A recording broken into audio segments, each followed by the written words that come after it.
Nesta aula, faremos uma breve introdução a Deep Learning. Motivaremos a discussão do tema com exemplos de aplicações em computação visual e, em seguida, caracterizaremos e apresentaremos os conceitos fundamentais da área. Técnicas de Deep Learning têm sido empregadas com enorme sucesso em diversas aplicações envolvendo imagens e vídeos. Essas incluem, por exemplo, classificação de imagem, detecção e segmentação de objetos, segmentação semântica, predição de condições de saúde a partir de imagens médicas, redução de ruído em imagens e transferência de estilo, entre outras.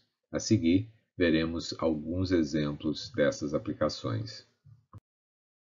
O problema de classificação de imagens consiste em identificar as classes de objetos presentes em uma dada imagem. Neste exemplo, o problema de classificação consiste em determinar o tipo de flor presente em cada uma das imagens. Por exemplo, entre rosas, tulipas, girassóis, etc. O processo de classificação consiste em estimar a probabilidade de que cada uma das classes esteja presente na imagem. O resultado desse processo, então, corresponde à classe mais provável.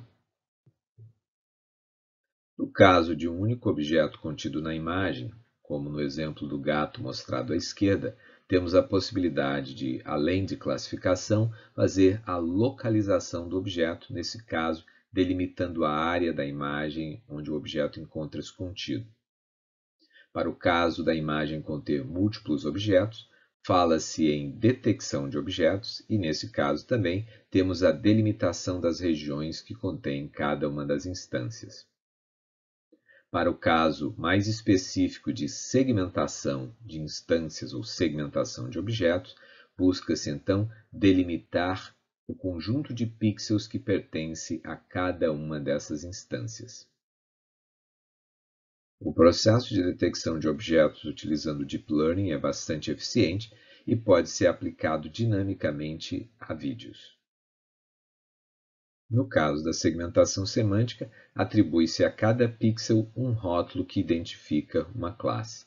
Note que não estamos interessados, nesse caso, em diferenciar as várias instâncias de uma mesma classe presente na imagem. Notem, por exemplo, que todas as pessoas estão representadas em vermelho, as folhagens em verde, temos as bicicletas em uma cor, motos em outra cor e assim sucessivamente.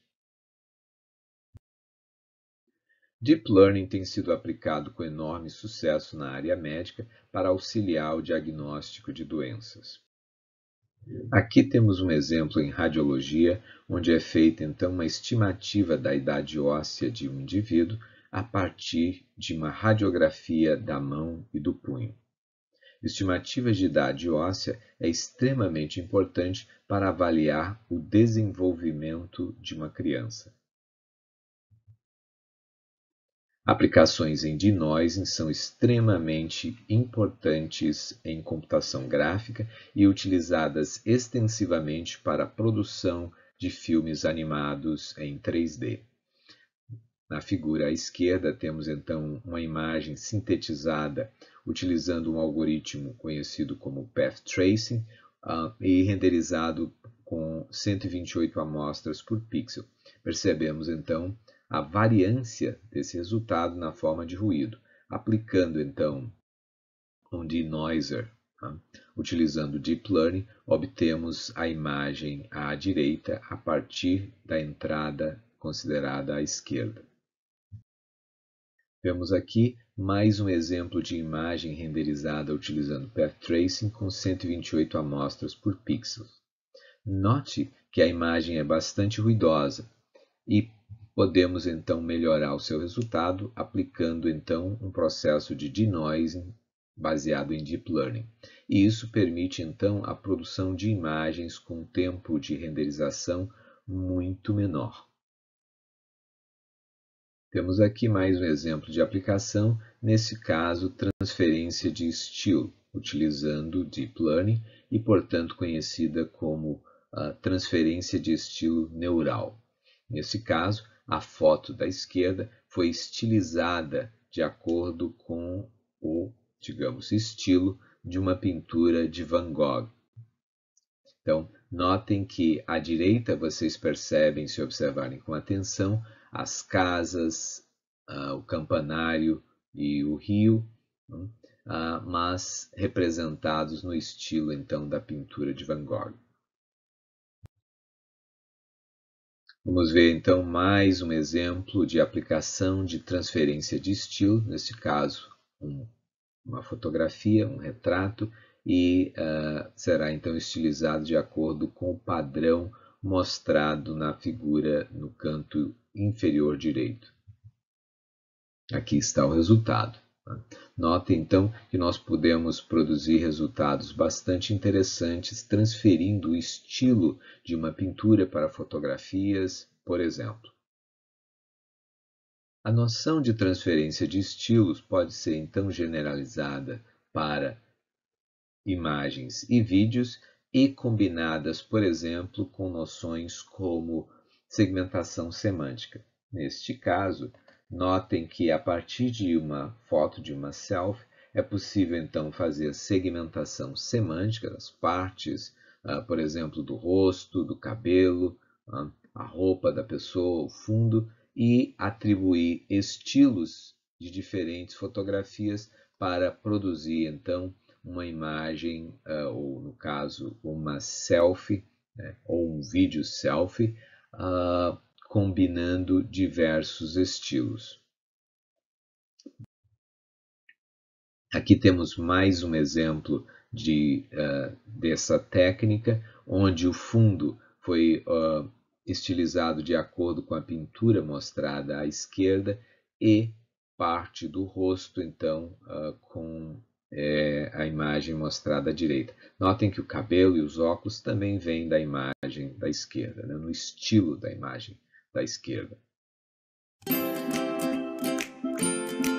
Vamos ver aqui então como funciona essa técnica, uma técnica interativa, e como muitas técnicas, como as técnicas de Deep Learning, elas tendem a produzir resultados em tempo real.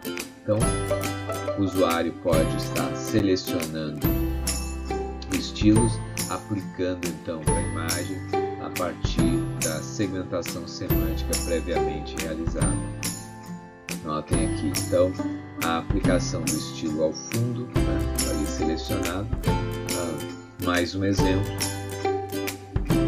É possível então selecionar o estilo da foto mostrada abaixo, da imagem mostrada abaixo, não precisa ser uma foto, e então ela pode ser combinada com outros resultados, produzindo assim resultados bastante interessantes.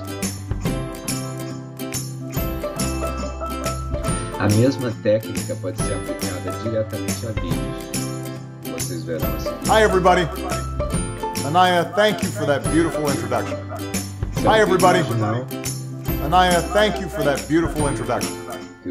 Hi everybody. Anaya, thank you for that beautiful introduction. Hi everybody.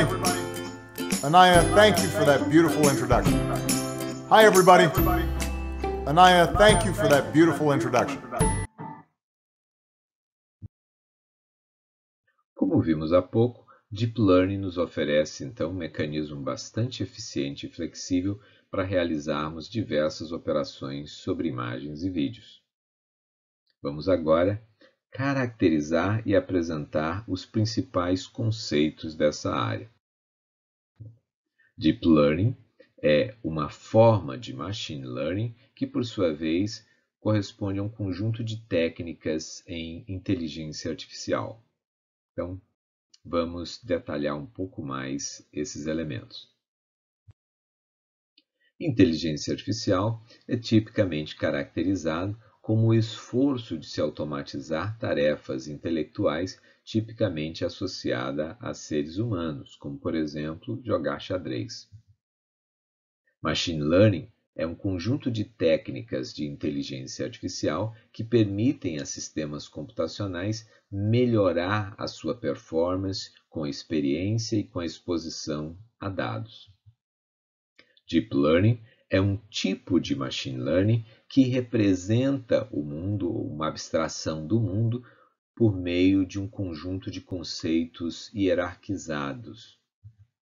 Cada conceito é definido a partir de conceitos mais simples e assim conseguimos representar representações abstratas em termos de elementos menos abstratos. Podemos caracterizar a diferença entre técnicas clássicas de inteligência artificial e machine learning.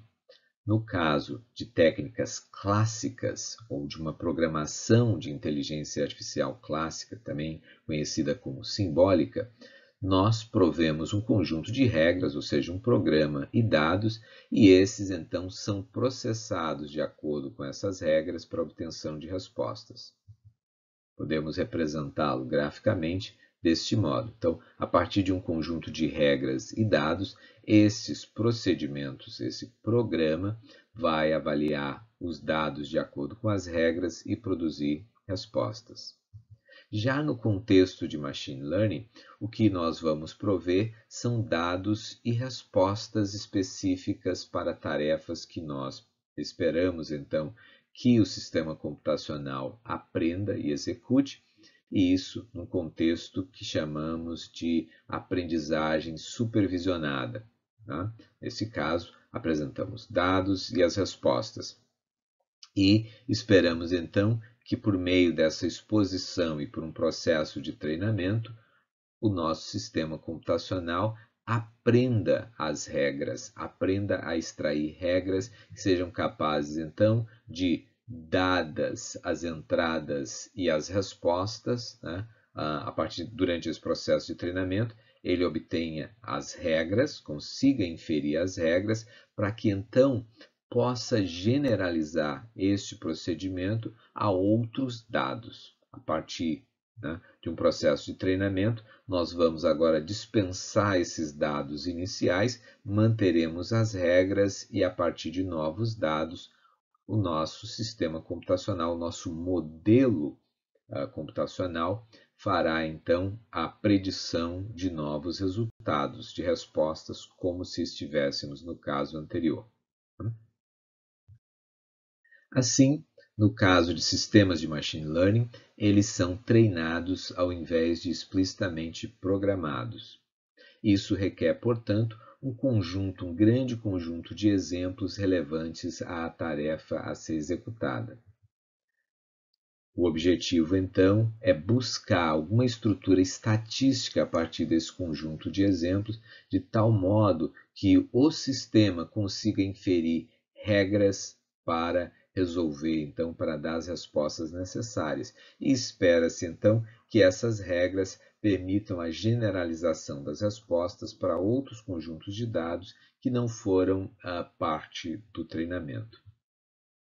No caso, as técnicas de machine learning e deep learning tendem a requerer grandes conjuntos de dados para esse treinamento. Isso pode envolver, no caso, por exemplo, de aplicações em computação visual, envolvendo, portanto, imagens, vídeos, milhares ou até milhões de imagens, e lembrando que cada uma dessas imagens podem conter milhares e até mesmo milhões de pixels.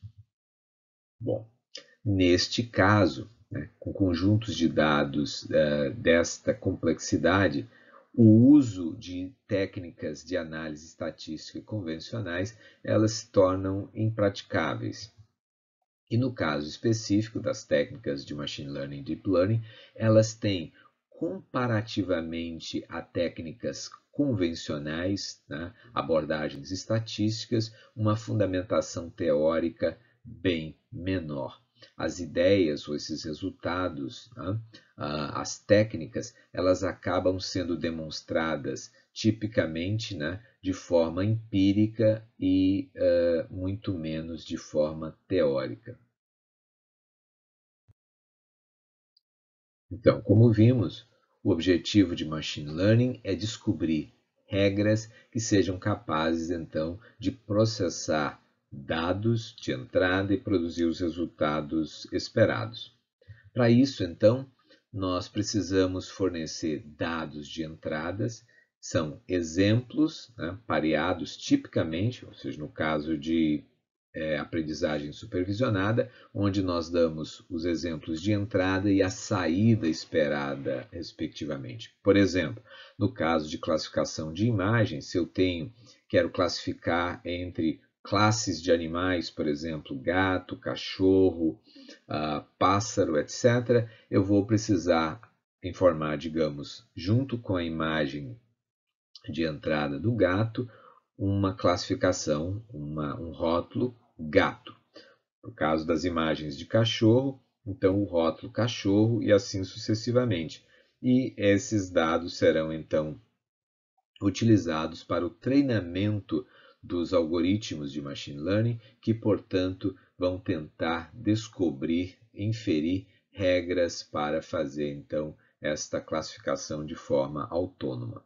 Naturalmente que, como isso envolve este processo de treinamento, nós precisamos de um mecanismo capaz de verificar se o treinamento está surtindo efeito, ou seja, se o algoritmo está produzindo um resultado desejável.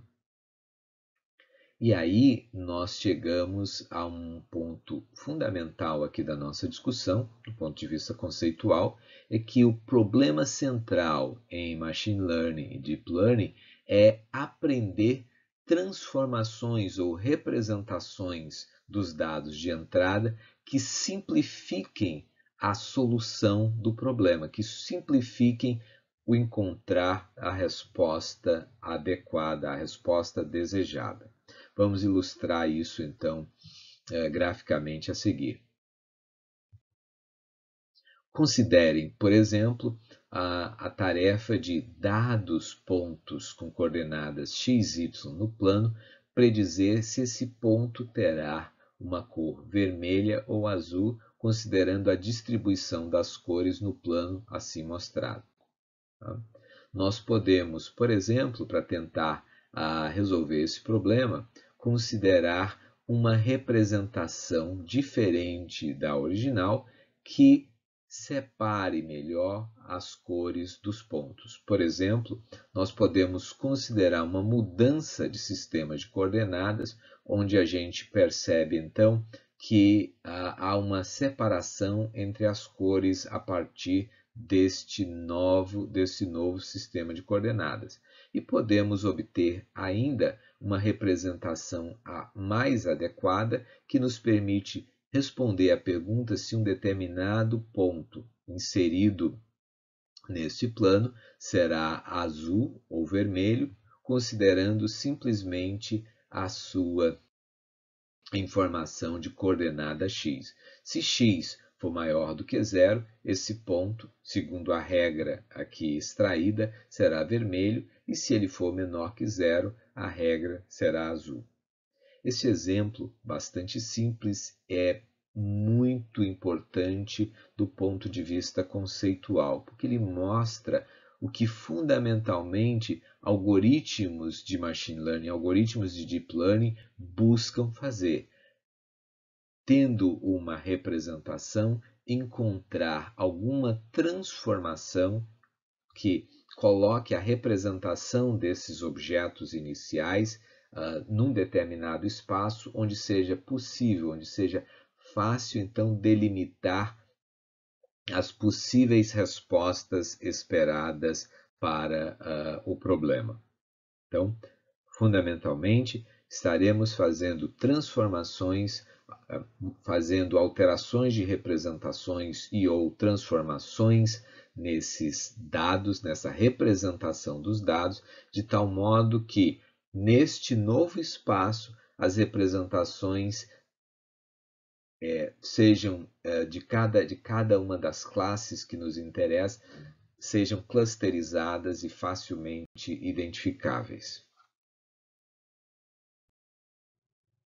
Bom, então, o que significa exatamente aprendizagem no contexto de machine learning?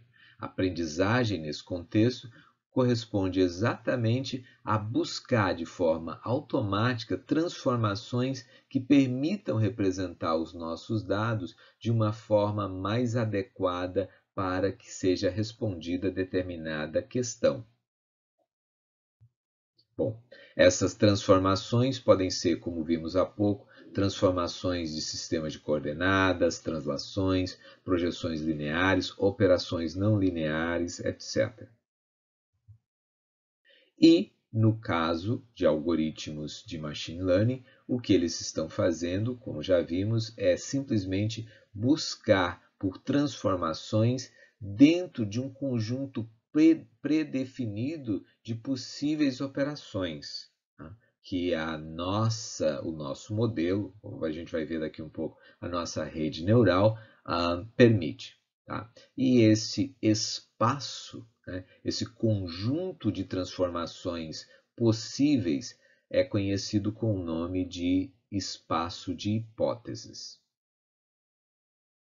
Chegamos ao momento importante da nossa discussão e vamos então fazer uma pequena pausa para sumarizar essa importante noção de o que é Machine Learning. Machine Learning é, portanto, esse processo de busca automática ou técnicas que nos permitem buscar de forma automática transformações dos nossos dados de entrada que nos permitam, então, decidir de forma mais simples sobre as tarefas, sobre o tipo de resposta que nós esperamos obter deste procedimento.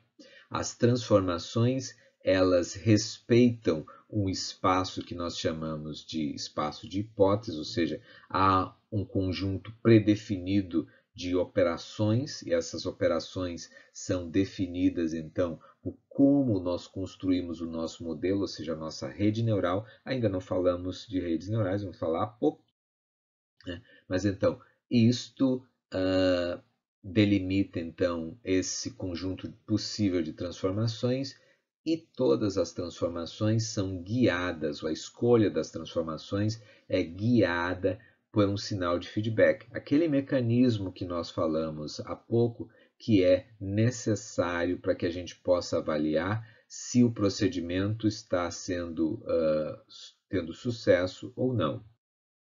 Okay? Isso é utilizado apenas durante a etapa de treinamento e depois esse processo de feedback não é mais necessário. Bom, então o que nós podemos falar sobre Deep Learning?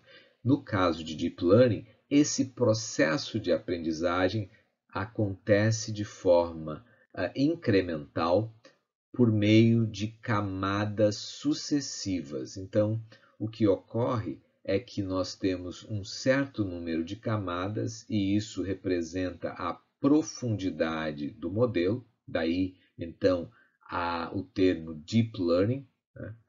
A profundidade do modelo vem exatamente do número de camadas. E aí, cada camada vai aprendendo abstrações cada vez maiores, vai extraindo informações cada vez mais abstratas. As primeiras extraem informações menos abstratas, conceitos mais simples, e as camadas posteriores, então, vão extraindo conceitos mais abstratos. Esta representação em camadas corresponde a um grafo direcionado e acíclico, né? Que é representado tipicamente, então, na forma do que a gente chama de redes neurais. Deep Learning é, portanto, um processo de aprendizagem multi-estágio, onde nós vamos aprendendo representações cada vez mais abstratas e sofisticadas a partir de representações menos abstratas, e isso simplifica grandemente o processo de solução do problema. Como vimos, Deep Learning requer um conjunto de camadas, um conjunto de estágios sobre os quais o aprendizado vai acontecer de forma incremental. As redes neurais provêem, então, a estrutura para a implementação destas diversas camadas e, portanto, realizam as transformações sobre os dados de entrada, Essas transformações ocorrem no espaço de alta dimensionalidade por meio, então, de um conjunto de passos. Cada um dos passos será, portanto, uma camada, né, do processo, então, de Deep Learning. Uma rede neural possui alguns componentes. O primeiro deles, naturalmente, e mais fundamental, são as camadas. Estes são os módulos que realizam o processamento dos dados, e a gente pode pensar nessas camadas como sendo, então, filtros que operam sobre os dados. Inicialmente, os dados de entrada, eles são processados, geram-se então dados intermediários que são transmitidos para a próxima camada, são processados, são filtrados, né, e prosseguem então até a saída da rede. Combinados, essas camadas combinadas constroem então o que constitui a rede neural, ou tipicamente a gente também se refere a elas como o modelo, né? Bom, nós precisamos, conforme já dito, dados de entrada e targets, que seriam então os resultados, né, esperados para o treinamento, no caso aí de um treinamento supervisionado. Bom, nós também precisamos do nosso mecanismo de aferir a qualidade do processo e o progresso do processo de aprendizagem durante a fase de treinamento. E a gente se refere a essa função como função de loss ou função objetivo. Bem, e precisamos também de um otimizador, que é o mecanismo que vai atualizar o conteúdo das camadas, ou seja, os nossos filtros de dados, com base então nos dados que foram fornecidos para o treinamento e também da função de loss, né? Ou seja, para aquele conjunto de exemplos e o resultado de aferição da qualidade. Se a qualidade não está boa, eu preciso mudar o conteúdo daqueles filtros. Se a qualidade está boa, já estou convergindo para uma situação de estabilidade e eventualmente vou parar esse processo de treinamento. Então, uma rede neural que implementa Deep Learning, né, um algoritmo de Deep Learning, um modelo de Deep Learning, faz o mapeamento das entradas para as saídas e faz isso através de um conjunto de transformações simples realizadas ao longo de diversas camadas. Essas transformações são lidas, conforme já vimos, por meio da exposição a exemplos, tipicamente a pares de exemplos, dados de entrada e a saída esperada, dado de entrada 2, a saída esperada para o dado 2 e assim sucessivamente. Essas transformações, elas são então parametrizadas por um conjunto de pesos associados a cada uma das camadas. Estes pesos correspondem justamente aos filtros, aos pesos que implementam os filtros de cada uma das camadas. Neste caso, portanto, o processo de aprendizagem pode ser entendido como a busca pelos valores dos pesos para cada uma das camadas. E este processo, então, é orientado a partir da função objetivo, a função de loss, que calcula o erro de predição entre o que a rede no momento estima que é a resposta e aquele valor que foi antecipado como sendo a solução, o target. E a partir dessas respostas, a gente vai então atualizar os pesos aqueles filtros associados às várias camadas para que o resultado vá convergindo para as respostas esperadas. Então, para entender aí o que é essa questão da função de loss, imaginem, por exemplo, o nosso exemplo aqui de classificação de animais. Eu tenho a imagem de um gato e o rótulo gato. Eu espero, então, que ao apresentar a imagem de um gato, a rede me diga, classifique aquilo como um gato. cachorro, classificado como um cachorro, um avião como um avião, um pássaro como um pássaro e assim sucessivamente. Neste caso, se a rede, ao ser apresentada uma imagem de um gato, ela estima como saída, prediz, então, cachorro, opa, o erro de predição será alto. Tá? Se ele diz, opa, é um gato, então não houve erro naquela predição. E a gente precisa, então, ajustar os pesos dos filtros para que, então, as respostas tendam a convergir para o esperado no conjunto de treinamento. E a gente espera, portanto, que se o conjunto de treinamento ele é representativo dos dados reais, dos dados sobre os quais aquela rede ou aquele modelo serão aplicados subsequentemente, então este modelo, essa rede, servirá para produzir bons resultados na prática. Bem, é importante lembrar que uma rede pode conter milhões de pesos, né? Porque a gente tem muitas camadas, cada camada pode conter muitos filtros e cada um dos filtros tem diversos elementos, né? Diversos pesos. O processo de aprendizagem, portanto, consiste na atualização dos pesos da rede, tá? Os pesos do nosso modelo, de tal modo que esses venham, então, a reduzir o valor da função de loss, né? A diferença entre o esperado e o obtido.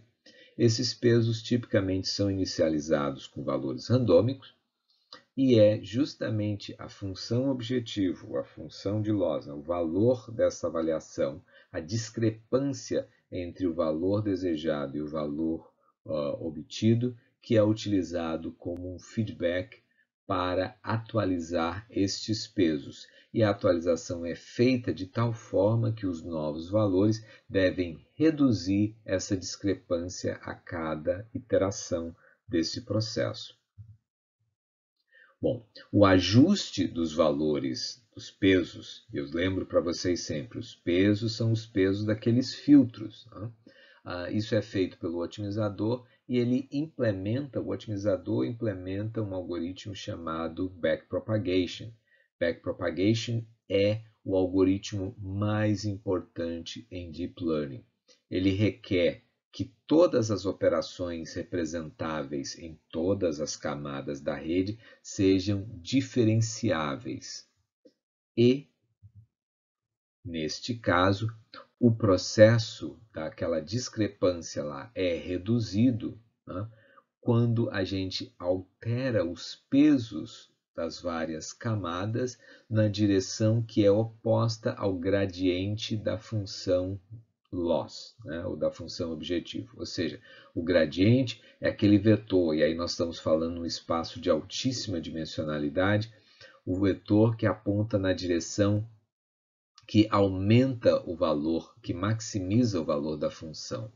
Nesse caso, se a gente quer minimizar esta diferença, minimizar o valor da função loss, ou em outras palavras, minimizar o valor da discrepância, nós vamos então no sentido oposto ao gradiente. Tá? E para obter esse vetor gradiente, nós vamos então utilizar a regra da cadeia que vocês aprenderam em cálculo para que a gente possa então aplicar essa noção, né, a uma função que tem múltiplas variáveis. E com isso, então, a gente consegue obter as direções para as quais a gente deve alterar o valor de cada um dos pesos, de cada uma das várias camadas da rede, de tal sorte que isso venha contribuir para a redução desta função de loss, ou, em outras palavras, para a redução da discrepância entre os valores obtidos, estimados, né, e os valores esperados. Então, nós podemos falar em um loop, um laço de treinamento que corresponde ao processo de aprendizagem de uma rede neural que implementa Deep Learning. Nós vamos agora ver uma animação de um processo que sintetiza tudo o que nós falamos até agora sobre este processo de aprendizagem. Então, nós partimos de conjuntos de dados, a entrada e o ground truth, ou seja, aquele target, o valor que é dado então para mim, formado, para que eu possa treinar a rede, para que a rede possa, neste processo, aprender as regras ou inferir as transformações desse conjunto de dados de entrada, de tal sorte que a gente tem uma representação mais fácil, então, de responder as perguntas, assim como a gente fez aquela transformação geométrica dos pontos vermelhos e azuis. Então, a gente parte de um conjunto de dados, e a propósito, nós vamos ter um grande dataset, nós vamos quebrar esse dataset em vários batches, em vários lotes, e nós vamos treinar para esses vários lotes. Dentro de um lote, a gente vai pegar, então, vai construir um lote a partir de amostras escolhidas, digamos, aleatoriamente do grande conjunto de dados, e aí nós vamos fazer o seguinte, nós vamos pegar o dado de entrada e vamos processá-lo através dos diversos níveis, das diversas camadas da nossa rede, né? Então, ao fazer isso, nós vamos obter uma estimativa de resposta, uma predição, o nosso y'.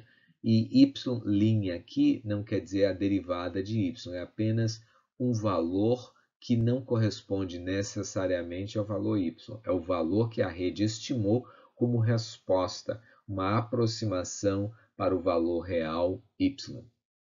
Bem, quando a gente terminou de processar um dado de entrada, nós vamos comparar este resultado com a resposta que a gente esperaria para ele, com o ground truth. Então, nós vamos calcular a diferença entre aquele ground truth e o valor estimado predito y'. E isso, então, corresponde a avaliar a função de loss. E isso vai produzir um loss score. Lembrem que nós pegamos, então, um conjunto, um lote de amostras e vamos treinar, fazer isso, então, para diversas amostras e nós vamos acumular, então, este erro, essa discrepância, não fazer isso apenas para cada uma das amostras e tentar ajustar os pesos para cada um desses elementos. Seria ineficiente computacionalmente. Então, para um dado lote, suponha que eu tenha, então, um conjunto de 1 milhão de dados de entrada, eu posso quebrar esse conjunto de 1 milhão em vários lotes, quem sabe de 500 ou de alguns milhares de elementos, né, de amostras, e vou então processar cada um dos lotes e vou obter então uma função, um erro estimado, uma discrepância estimada então para aqueles elementos do lote.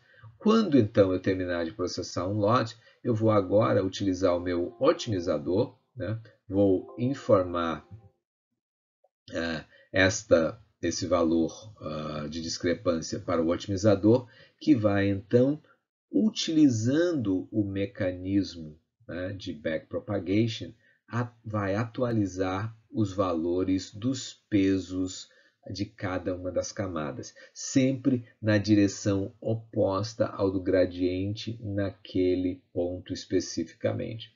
E com isso, então, a gente espera que numa próxima iteração o valor da discrepância seja menor e que vá sendo reduzido gradativamente. Então, a gente faz essa atualização e isso conclui um laço, um loop de treinamento. E isso, gente, é fundamentalmente um processo de treinar uma rede neural, uma rede convolucional, a Deep Convolution Neural Network. Então, ele consiste dessa abstração. Vejam que, se o conjunto de treinamento ele é representativo dos dados reais, então o modelo, ou seja, aquele conjunto de pesos que eu obtive e vou salvar, a gente espera que ele então venha a funcionar bem na prática para predizer respostas semelhantes feita aí nesse processo de treinamento na prática, ok?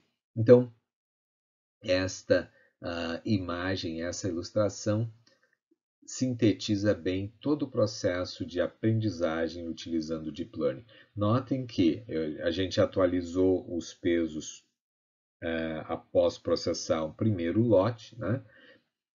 Atualizamos os pesos, pegamos mais um lote, processamos todos os elementos desse lote, atualizamos mais uma vez e assim então a gente segue.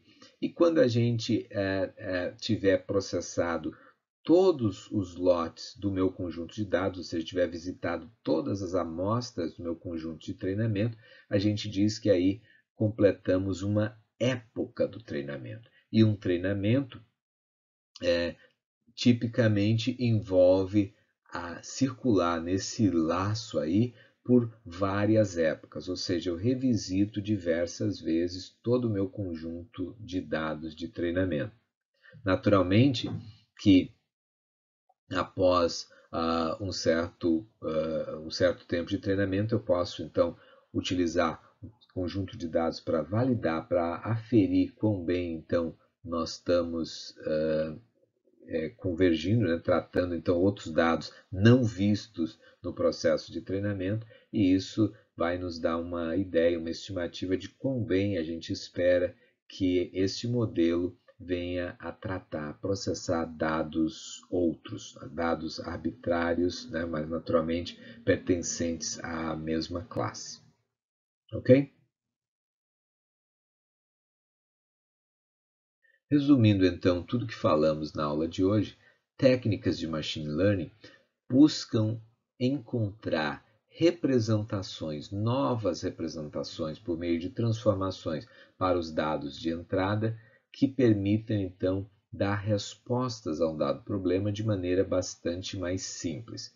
E a busca por essas novas transformações e representações é guiada por um sinal de feedback, que a gente já viu, né? Corresponde então àquela discrepância, o valor da função de loss.